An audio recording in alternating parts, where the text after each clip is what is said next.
Olá! Vamos direto ao ponto hoje para explorar uma daquelas perguntas que todo mundo já se fez, mas com o olhar da sociologia. De que jeito a sociedade molda quem a gente é? Quem somos nós, de verdade? É uma pergunta que não quer calar, né? Será que a gente é só um conjunto de memórias, de sonhos, do que a gente gosta? A resposta, como a gente vai ver, é bem mais interessante e, quem sabe, até um pouco surpreendente. Aí que está o ponto central. A gente é o resultado das nossas relações sociais. A ideia é a seguinte: ninguém se torna quem é numa ilha deserta. Pelo contrário, sabe, a nossa identidade vai sendo construída, olha, é como se fosse tijolinho por tijolinho, a cada conversa, a cada interação que a gente tem no mundo. Então, para a gente entender como isso funciona, vamos começar com uma ideia-chave, a do espelho social. Pensa só, a gente aprende quem é ao ver como as outras pessoas reagem a nós, como se elas fossem um espelho. É nesse reflexo e nas regras da nossa cultura que a gente começa a se enxergar. E o que faz esse espelho funcionar é um processo chamado socialização. E olha, não é uma coisa que acontece só quando a gente é criança, não. É um processo que dura a vida inteira. Pensa nele como se fosse o sistema operacional da nossa vida em sociedade, sabe? Tá sempre ali rodando, mesmo que a gente não perceba.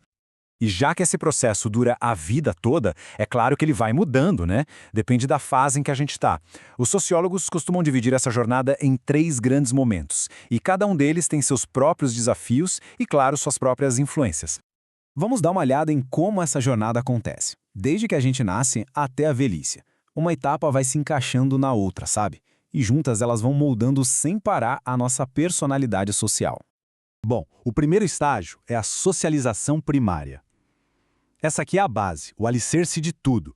É na infância que a gente aprende a falar, aprende o que é certo e errado segundo a nossa família, as regras básicas do jogo, sabe? A influência da família e das pessoas mais próximas é gigantesca. É ali que o núcleo de quem a gente vai ser formado.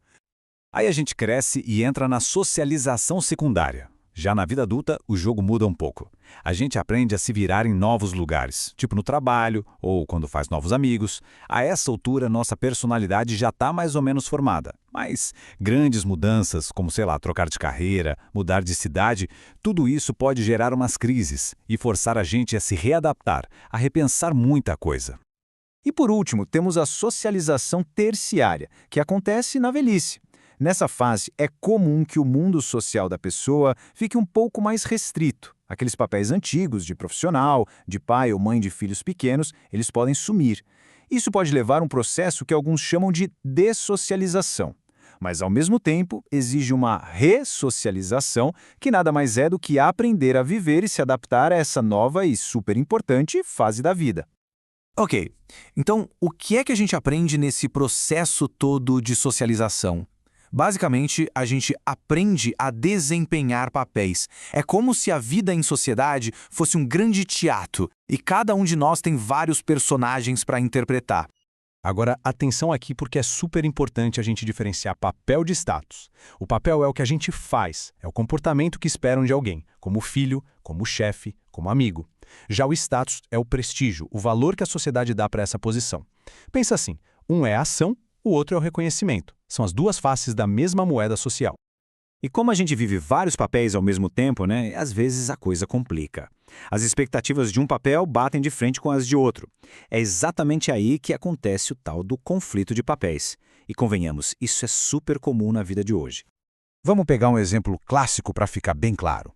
Imagina só, o papel de mãe ou pai presente exige que a pessoa vá na apresentação da escola do filho. Ao mesmo tempo, o papel de profissional dedicado exige que ela esteja numa reunião super importante no trabalho. E aí, essa tensão, essa escolha difícil, isso é o conflito de papéis na prática.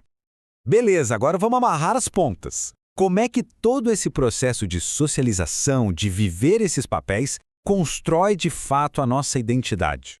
A sacada principal é essa aqui, como diz a citação da Lene Napo. A identidade não é uma coisa estática que a gente encontra e pronto, acabou. Pelo contrário, ela é algo que está sempre mudando, sempre em transformação, é um projeto em construção que evolui conforme nossas relações e nossos papéis na vida também mudam. A nossa identidade começa a nascer lá atrás, no momento em que a gente se percebe como diferente do outro, que geralmente no comecinho é a nossa mãe. É quando a gente se entende como um ser separado. E a partir daí, cada papel novo que a gente assume, cada grupo que a gente entra, adiciona uma nova camada nessa identidade que não para de se transformar. Mas essa jornada não é sempre um mar de rosas, né? A famosa crise de identidade aparece justamente daí, dessa briga interna. De um lado, a gente quer pertencer, quer ser aceito pelo grupo. Do outro, a gente precisa se sentir único, autêntico. Essa angústia, essa dúvida é supernatural, faz parte do processo de a gente se encontrar.